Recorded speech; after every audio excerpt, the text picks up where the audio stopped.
Welcome back, everybody, to another episode of The Hit List. What's up? What's up?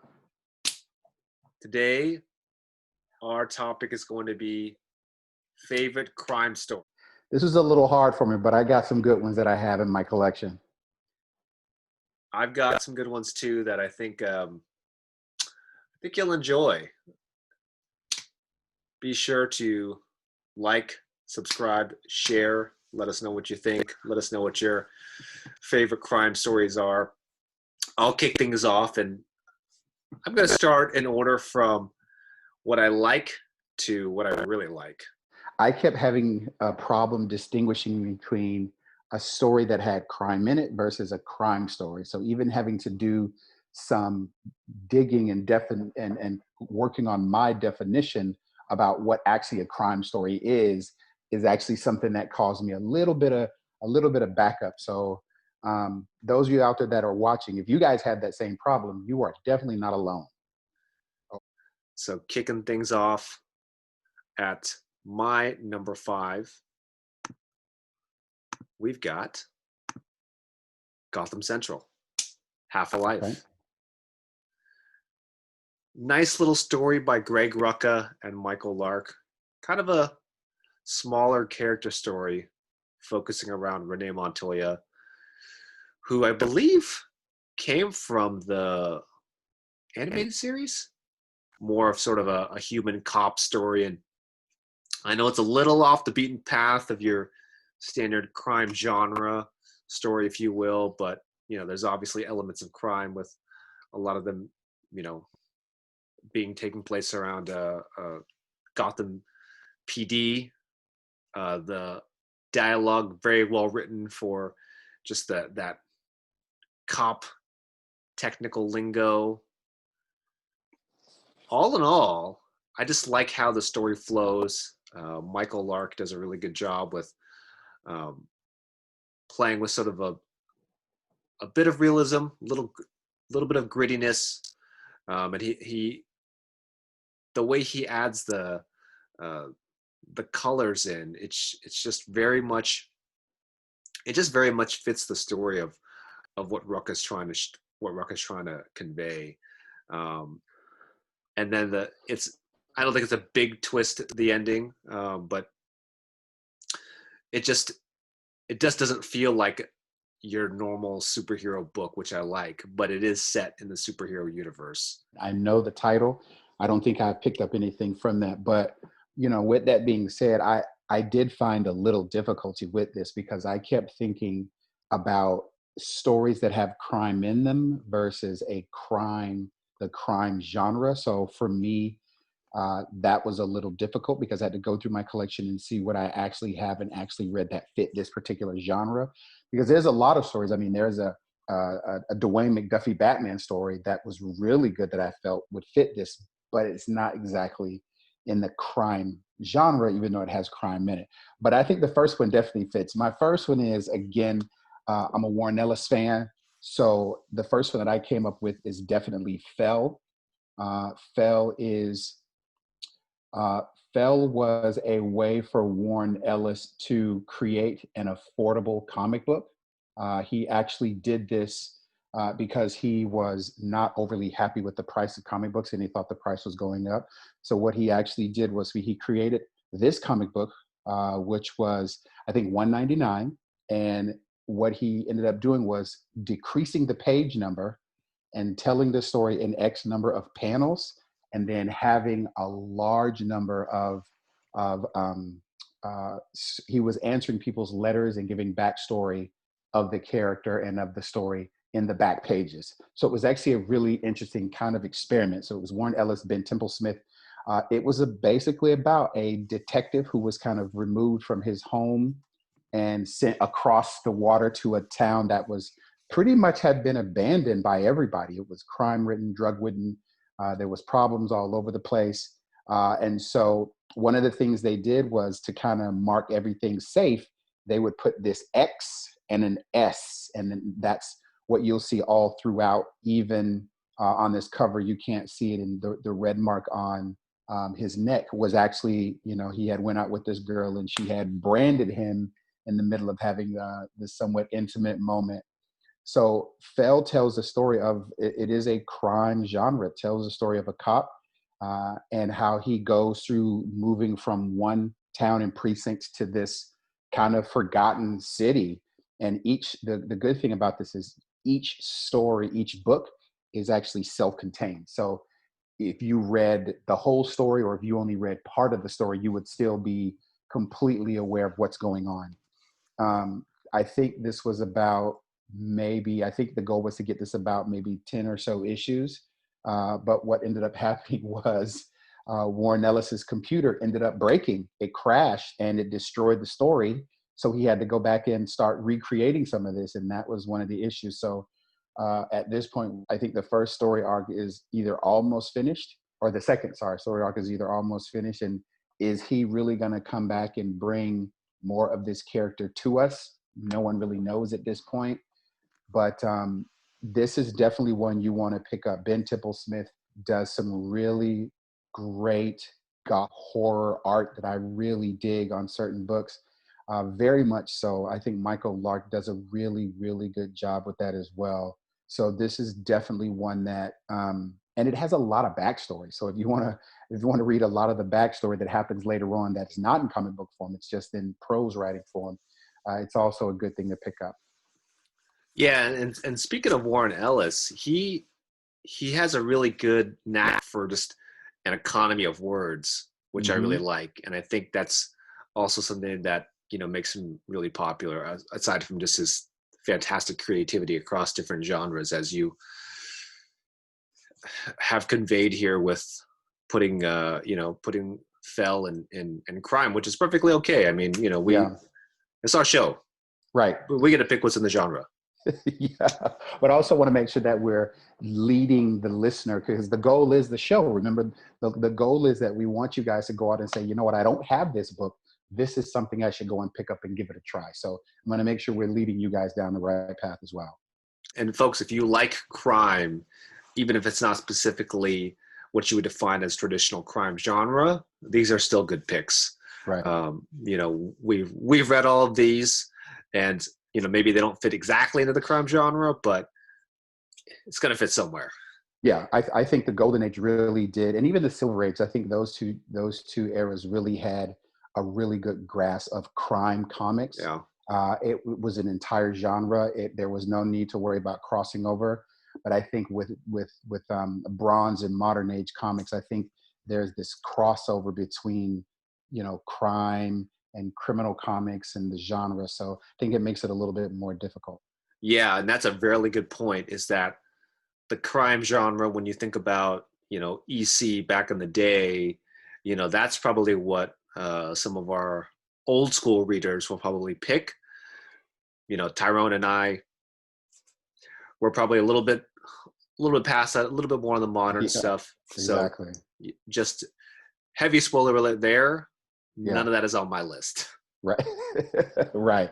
Exactly. I think my next pick is probably the oldest thing on my list, in a few ways. So Richard Stark's Parker is actually a set of novels by Donald Westlake. That's his real name. I think his pen name's Richard Stark. But the late great Darwin Cook actually translated them, if you will, into graphic novel form. And so one of those was The Hunter. There's been a few different movies. The most recent one, and the one I'm the biggest fan of because I've seen it a lot. It was on cable TV a lot when I was a kid, and also Mel Gibson fan, Payback. So if you've ever seen Payback, this is the story that it's based on. Okay. And it's all in Darwin Cook's, just his sort of classic cartoony style, sort of reminiscent of Bruce Timm style on the DC animated universe. And yeah, it tells this. It's a mix of crime and revenge. the main character Parker is double crossed on a job, and so he's the whole story is just about him getting revenge, and he's you know he's on the other side of the law, if you will, and so a lot of it is just sort of that underworld that he is used to, and that he has to navigate through when everyone else thinks he's dead. And so if you're sort of into that, almost not a fantasy world, but a world that a lot of us aren't familiar with, right? Unless you're a professional criminal. And Right. so the the backdrop is the mid 60s, so it definitely feels like a period piece too, which kind of adds to that for me, because Hmm. not only do you have what it's like being a professional criminal, but it's set in a certain time period where things are different. It's really, really interesting just to see the perspective, and if I've never read the books, so for me, this is sort of the best way to get what it was like back then. I can't say enough about Darwin Cook and what he's done, and he's just a master Right. when it comes to writing, art, and then combining them. When he has keys to the kingdom for both. It just so Right. happens, that this story is something that he translated because of his love for the crime genre. So Gotcha. this is my number four. So I want to give a big, big shout out to Darwin Cook, who, I had the opportunity to meet a few times, and just a great guy. Definitely rest in peace.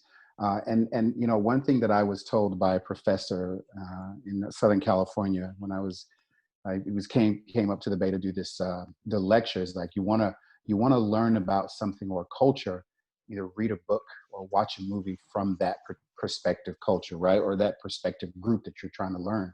And this is one of those times where if you may not be into crime, pick up a crime and pick up a crime comic book or graphic novel or prose novel book and kind of dive into it a little bit. My next one is going to be one that was very, very critically acclaimed. Fell actually had 2 Eisner Award nominations, whereas this one is it just from the beginning, uh, even from the preview, it was praised as being a great book. It is Jason Aaron's Scout, and if you have um, if you've read anything about Scouts or about Jason Aaron, then you know that this is one of the things that's at the top of his list of creator-owned things. Interesting backstory. This is actually a crime western, and this was actually set in South Dakota, and this was actually going to be another series of Scout Hunter. I think it's an old DC character, but by the time he started writing this, he realized it was so far different than what that old character was. They just decided to kind of let him strike out on his own and do Scout. This is really good. I am a big fan of period pieces and history. So this book depicts what's going on a reservation with when casino money gets involved, when dirty cops gets involved, when you have someone from that community going back into that community to kind of police what's going on. That is what makes this really good. Also, this is somewhat of a take on Leonard Pelletier, who was the Native American activist who was arrested for killing the 2 FBI agents, and who still sits in jail today. And there were years when I would ride around my home there in the Bay Area, and I would see free Leonard posters and sheets hanging up all around in these weird places, and I would like, what in the world is that? Part of this story is from uh, the original activist itself, which makes this even more amazing. R.M. Guerra actually does an amazing job with grit with Native American culture, with North Dakota landscape. He just made the area look great. I mean, there's a scene in the story where he goes into his hotel where he's staying, and it is one of the most ragged, rundown, horrible type of hotels, and every panel depicts that. I mean, it is raw, it is gritty. uh, Jason Aaron pulls no bones about the language that he uses, the slurs that he used. This is, in every sense of the word, a I'm going to put your Native American history that you thought you knew, I'm going to put it right here in front of you, and I'm going to make you realize that this is how nasty it really is on the reservations and how Native Americans are treated when it comes to equal rights and casino money and all that other good stuff. It is rough, gritty, and raw. Yeah, and thinking about it as you're talking through Scalped, the crime genre really is, it is a bit of mix of period piece, culture, history, but just on, just on the other side, just on the side that, again, I think a lot of us aren't familiar with, other than the movies or comics Right. or what have you. And so it's like, again, it is like a fantasy, because it's like, what would it be like? These books are just as action packed, as just as thrilling, as just as suspenseful as any other type of genre when it comes to crime. There's a sexiness to following a different set of rules than everybody else follows, Hmm. Right. where, it's a secret, it's a secret society, but it could be real. Right. And I'm sure there are some cases where it's real. And to me, my next pick is probably what I consider the most realistic from that perspective. It's Robert Kirkman's Thief of Thieves. So he wrote the first story arc, but then he passed the reins off to a bunch of other talented writers. This arc I think it was, to me, the best arc in the series. Venice, Andy Diggle was the writer. And again, it does feel like, just as far as being modern, set in the current day, but also just the way it's laid out, the story, the art, everything, the way everything's depicted. It feels like it could be real. It does feel a little bit like a fun crime movie, like Italian Job or Ocean's 11. So there is definitely that feel. There is a lot of that resemblance there. But again, I think what also draws at least me to it is that, he's like a James Bond for criminals. He has this crew. He's like the leader, the master planner. He's all that, and he's also the protagonist of the story. And so you've got this feel for, like, yeah, I want to root for this guy. He's not doing anyone direct harm by being a thief. And so the hijinks that he gets in, it is somewhat his fault, but also, there's the criminals that he's dealing with are worse than him, murderers and of that sort. So for me, the way this was written, the art, I mean, Sean Martin Burrow, he always kills it. But everything together, you just have a really satisfying thriller with just this great cast. And yeah, I can't recommend Venice enough. I actually saw Sean Martin Burrow first do a book with Jeff Johns. It was somewhat of an offshoot of an X-Men title. It was some X-Men book, and Sean Martin Burrow's art did not fit that. So I'm a little excited to read Thief of Thieves, knowing that, maybe his art style fits that better than the other thing. And I've only had something in my collection that he did. That was one thing that he did, was that X-Men or whatever book it was with Jeff Johns, but it didn't quite fit the genre. His art didn't fit the genre of that X-Men superhero type thing. So maybe this will give me a different image of what his art is capable of. The next book that I am going to talk about is a book that brought in Stephen King and Scott Snyder. I'm a very big vampire uh, fanatic, so you'll probably think you already know which book I'm going to talk about. But the thing that was really great about this is that it brought in two really good pieces. It brought in like a 1920s to current, and it brought in that old Wild West vampire history, and it kind of bottled them all these things together into the American Vampire.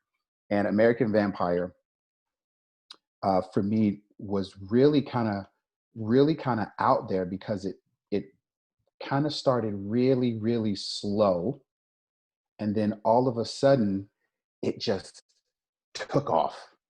It started with current day, this young woman who's, she's a struggling actress, and then it would flip back to the settling of the Wild West and the laying of the railroads and how the money was changing hands, and you end up meeting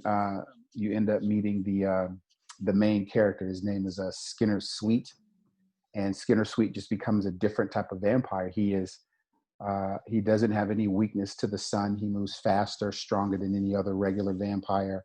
And so it's kind of how he's dealing with life through all of these generations. So of course he wakes up into this modern day era where he runs into this young struggling actress who gets invited to this amazing party. She thinks she's made it. She's invited by the star of the movie, who is like this new big up and coming very popular star. And of course it comes to that, they get to the party, and of course vampire killing ensues. Well, she doesn't die. Sweet end up saving her, and then that's when more of the drama, hijinks, and some of the other really good killings get into play with this story. But American Vampire it was just a really, really good book.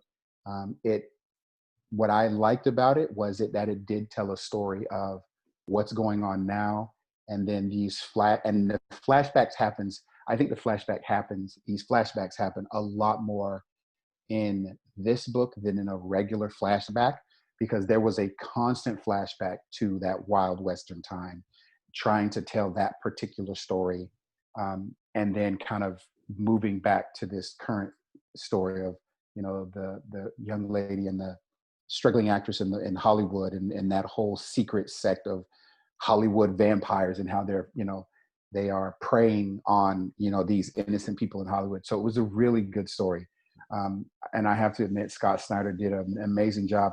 He actually did one of these.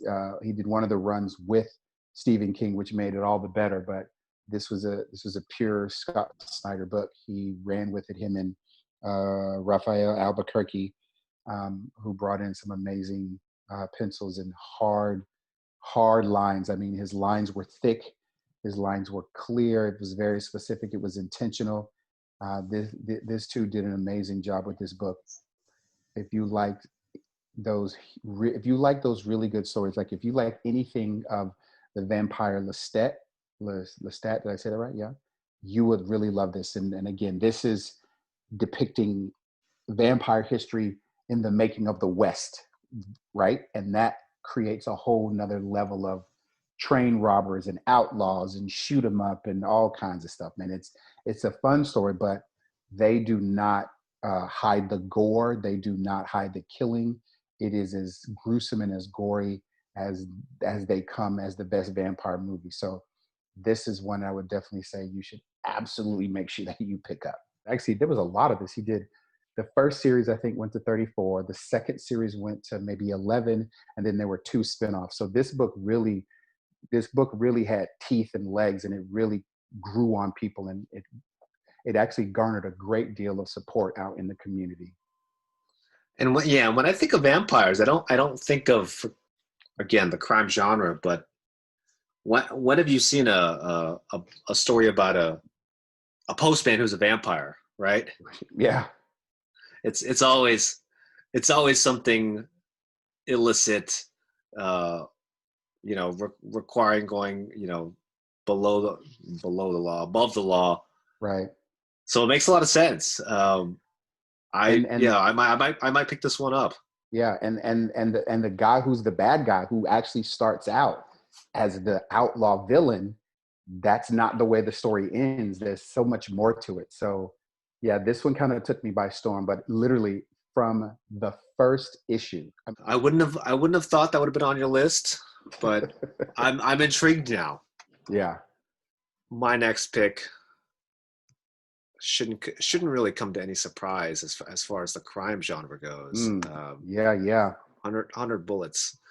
Um, Brian Azzarello to me is the quintessential crime genre writer, and what I mean by that is even when he writes Wonder Woman, that you could just the dialogue, the way he is pacing the interactions between the characters, it's like one of the it's like the Maltese Falcon, or one of those Right. black and white movies, hard Casablanca. boiled detective, Casablanca, hard boiled detective movies. And Right, so right. and so the Counterfeit Detective, I think that's halfway through the whole run of 100 Bullets.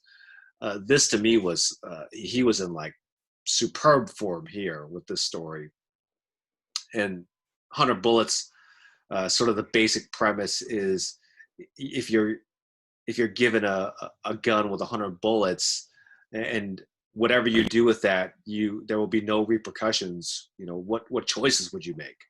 It's a very philosophical question underneath it all, and the way Azzarello sort of links that to all of the stories and the characters in this series is just masterful.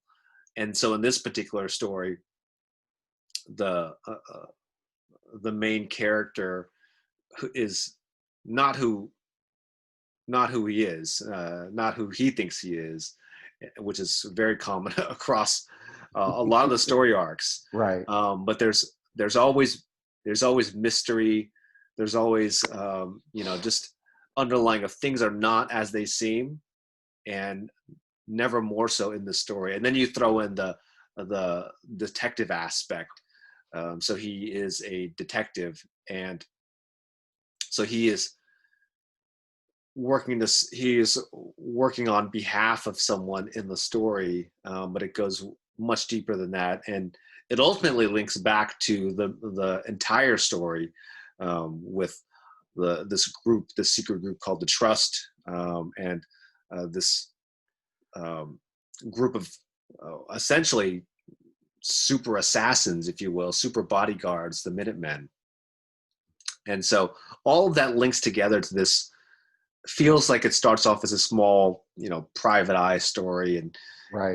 getting to the bottom of what's going on with the case that he's on. But there's so much more involved. And then you've got on art Eduardo Rizzo, who is just, I mean, again, he's like, for me, the quintessential noir artist. The way he does shadows, and the way he draws people's faces contorted, and never fully smiling. There's always like something underneath the smile. It's almost like if he were a Renaissance painter, but it would be about crime. It would be about crime Right. stories. I can see that. Yeah, I can see that. So I mean, they're the perfect pair, particularly for 100 Bullets. But I mean, they've done a host of other things together now. Oh yeah. So yeah, 100 Bullets. I would say pick up the whole run. But if you wanted to start somewhere, to maybe pique your interest, I would say maybe start with the Counterfeit Detective. Yeah, this is one of those titles that you actually turned me on to. So I kind of got into this a little bit later, and I didn't even finish the series. I'm actually just completely intrigued about this gun, and people have the chance to go get revenge. So it's really, that part was really big for me. I totally picked this up by accident. There was a cover and there's you'll see the cover that I have that piqued my interest. It was actually the shadow in this cover is what piqued my interest, and the book had already come out. Maybe I think over half of the run had already come out, or more than half of the run had already come out by the time I picked it up.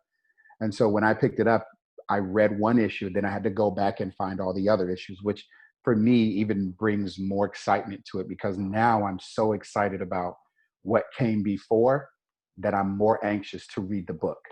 And this was for me for Image. I think this was a big hit for the creative team that was on it. It was a big hit. It was very popular.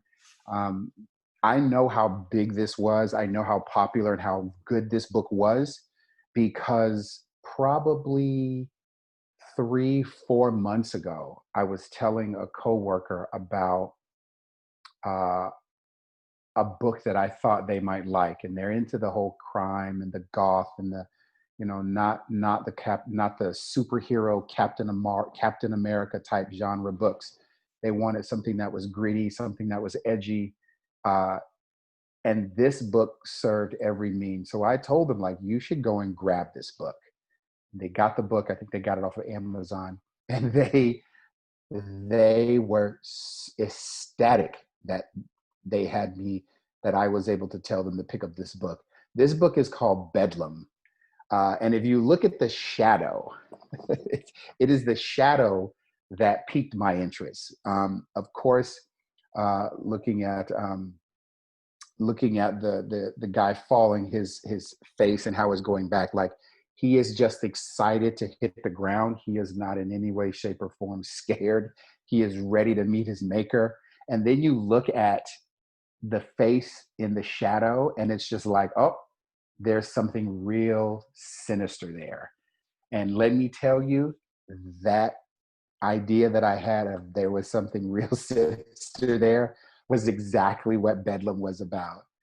Nick Spencer, Riley Roseman, and I think it was Ron Brown. These guys crafted a story that was every sense of the word major blockbuster movie.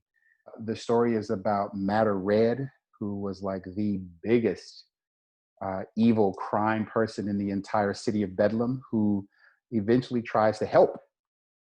And it some parts of it, I do have to tell you, because this is one of the books that I had to read a few times. There is some back and forth that kind of throws you off of what's happening in the story at that time and what you should actually be paying to. So I had to go back and read certain books a few times. And I'm doing everything in my power to pique your interest and not spoil this too much. But this is a kooky story. I always vision it this way. If this was a Batman story, this would drive Batman absolutely insane. This was a book where I think I had read the story and I went back to reread just the pictures to make sure I got all the story into my head after reading all the words. It is in every case a story about a pure psychopath maniac and him smiling all the way to blissful heaven as he creates this horrible scene for this city of Bedlam. And it is, I don't even know what else to compare it to. I don't think at the time of reading Bedlam, I don't think I had read anything that was like Bedlam. It really put Bedlam put itself. Nick Spencer put himself out like, this is where I am. Everybody come get me. For me, and again, I didn't read much of Nick Spencer stuff before. I think the only thing after this I picked up some of his Captain America stuff I've read, and then maybe a few other things. But for me, Bedlam is just some of the best writing Nick Spencer has done that I've read. Again, I know there's a lot he's done that I haven't read, but it's just amazing. I mean, he beats the crap out of this city, and you think it's just going to end, and it is just more on top of more. Bedlam is a book where you want this book on your bookshelf to enjoy the genre of crazy crime psychopath of these stories where you just know like something's good is going to happen every time you turn the page, and it was a really crazy ride. I know Nick Spencer also from his Captain America run, um, and doing Secret Empire. So I'm sure this was. I'm sure this is. Secret Empires, right? I'm sure this is going to be something that he's not as well known for, but it sounds like he put a lot into it. Which Yeah. yeah, it's intriguing. And that's for me one reason why I really gravitate towards um, Image comic books, because I think when the creators get there, they're their no holds barred writing style or art style. They're not held back. It's like, here is your platform to tell your story. You tell it and show us how good it is. And this was a home run. This was truly a home run. And Yeah, I think it's going to go down as one of those things where it wasn't a major big print run. So I can see it being very high up on people's uh, collector, their collector radar, to where this is one of the things they want to get, especially as Nick Spencer keeps writing and writing and getting better and better and creating more blockbusters. This truly has the makings of a really good adaptation to a movie. yeah, and there definitely is no towing of the line in Image. So I I could totally see that too, where you don't just have freedom, but it's like blow the lid off of whatever you were thinking, whatever concept it was, Yeah. just go nuts. Yeah, just lose your mind and just enjoy it and tell a memorable story that's going to make other writers go or other creators go, you know what, I need to do my book at Image. Yeah, Yeah. my top pick. Um, you know what? Now that I think about it, I think they started at Marvel, but I think they might have moved over to Image. But the story and the execution did not suffer. If that was the case, um, it's in my top. It'll probably stay at the top until these guys do something else. 100 Bullets was at the top before this came along, and it's Criminal Yeah. by the fantastic duo of Brubaker and Phillips. And for me, it's it's tough, just as far as between Criminal and 100 Bullets. If I had to choose just one, I think I would choose Criminal to recommend, mainly because it's entertaining. It's crime that's just it's so thoroughly well written, and the mythology that Brubaker and Phillips are creating in this world, you want to keep learning more about it, which is similar to 100 Bullets. But the characters in Criminal, they just seem more not likable, but you want to root for them. And each story arc is a different protagonist, but they all sort of they share either relationships or they're in this world, this seedy underworld. And Lawless, character wise, I think he's one of my favorite characters, but this is sort of his origin story in the Criminal universe. And it's another revenge story. He's sort of coming into the fray, looking for the person that killed his brother. So he's got to go sort of undercover as someone who he's not, and posing as someone else, coming back home. So he's sort of the prodigal son there too. And there's a very very I think feels like a heavy influence on the novels and other crime related mediums, similar to Parker. I know Brubaker is also a fan of Parker, and all of that, it shines through this book. This is sort of his way of telling a more modern criminal story, and you could tell he is just so into it. And Sean Phillips, who he's worked on with, I think Sleeper is probably the one that to Yeah. me is closest to this, but sort of in the superhero, superpowered type genre, if you will. This is to me on another. For me, there's not a lot of crime comics that are out right now, and so when they put stuff out, it's not only good.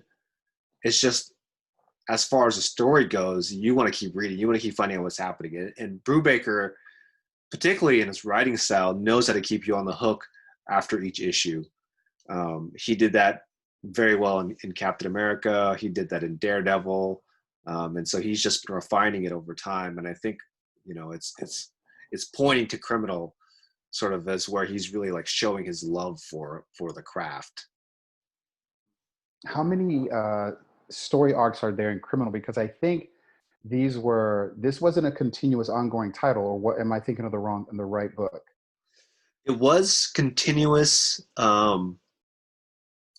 It was continuous, and it's I think on its third series, but there has been a lot of starts and stops, so it almost feels like a mini series, an anthology series. But again, things are tied together in the same Hmm. universe, and the characters know each other across the different arcs Gotcha. and different time periods. So the mythology aspect, similar to 100 Bullets.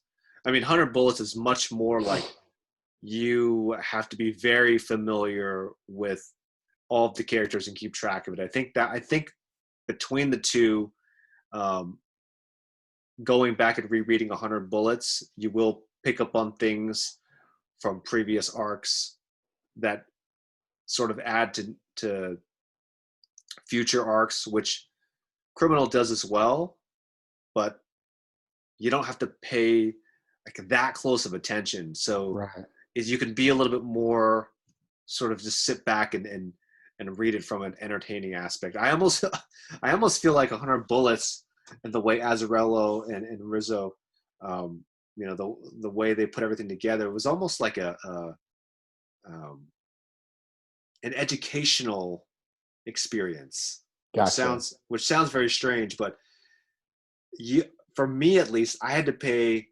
either I didn't pay very close attention when I first read it, but after rereading it, I would just notice things that I don't remember previously. Yeah. Brubaker's style sort of lends to more of you don't have to. It's good to follow. It's good to follow along, of course, but you don't have to follow so closely as you do, as at least as I did when I was reading 100 Bullets. And so I think I didn't have to focus as much. So just you're more relaxed in it. So it made it so that you were more entertained, if you will. I don't know if that makes Right. sense. I actually, when you went back to 100 Bullets, something piqued my interest, so I wanted to pick up my phone and search for something. There was a story at Image by Raven Gregory called The Gift, and it was very 100 Bullet type esque, or 100 Bullet esque type story. And when you were speaking about it, made me think, oh yeah, The Gift is a good one. Where in 100 Bullets you have the gun and the guy who's trying to let people kind of regain some of their innocence, and The Gift was very similar. So just as you were talking, that popped into my head about um, just those crime books. And Again, going back to 100 Bullets, it's like it's it's almost like you have to take notes right. when you're reading it. It's very very intellectual, which I think Azrael, that's somewhat of his writing style, which he expects you to pay attention. He doesn't treat his readers like they're dumb and you have to put a lot of exposition and tell people what's going on, which I like about his stuff. Right. One of the reasons why I follow and pick up a lot of what he's done.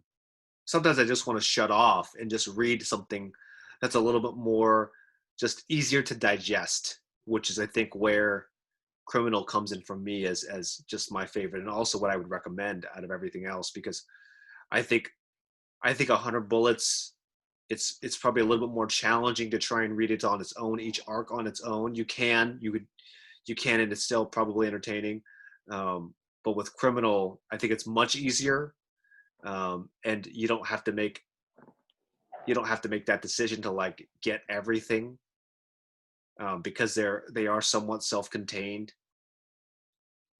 But yeah, you know what? Man, I'm going to change it. It's a tie. It's a tie between 100. The more I talk about 100 bullets, the more it's a tie, between 100 bullets and criminal. Yeah, They're just both superb. right. You know, criminal isn't done yet. I don't think Brubaker is done writing everything and saying everything he wants to say. We know Azrael is done with 100 bullets. So It was just from 100. It was 100 stories, right? it 100 was issues, 100 issues, yeah. right? And you know, it's done, so you could sort of qualify everything now together versus 100 bullets. You know, not 100 bullets. Criminal. I think we have to wait till that's all done, and then maybe we do a full head-to-head comparison. Right. Um, I think part of the genre is you have to pay attention. I think part of the genre is this isn't something you can just read and read and read and okay, I'm done with it. It's one of those things where if you're not taking score, if you're not taking notes, you're going to miss something, right? yes, yes, you are absolutely right, and I can't believe I didn't think about it. That is exactly right. I think, and also because again, we're going back to something that's a little bit unknown to us. This subculture, you know, of you know, just doing things that you wouldn't do as a normal person. Right. You should have to keep track because it should be pretty new to you. I mean, you know, there's always little nuances with different crime stories, but they should always be new. They're always doing things differently. The crime may be the same, but the execution is different. Right. I think this turned out to be more exciting and entertaining than we thought. I mean, my list I thought was fairly cut and dry, but you know, I'm curious to hear what, you know, what you guys think as far as your list goes, and um, I I'm definitely curious to see what people are putting on their list, because to me, um, you know, I think as you show, there's a lot you can put on there. Right.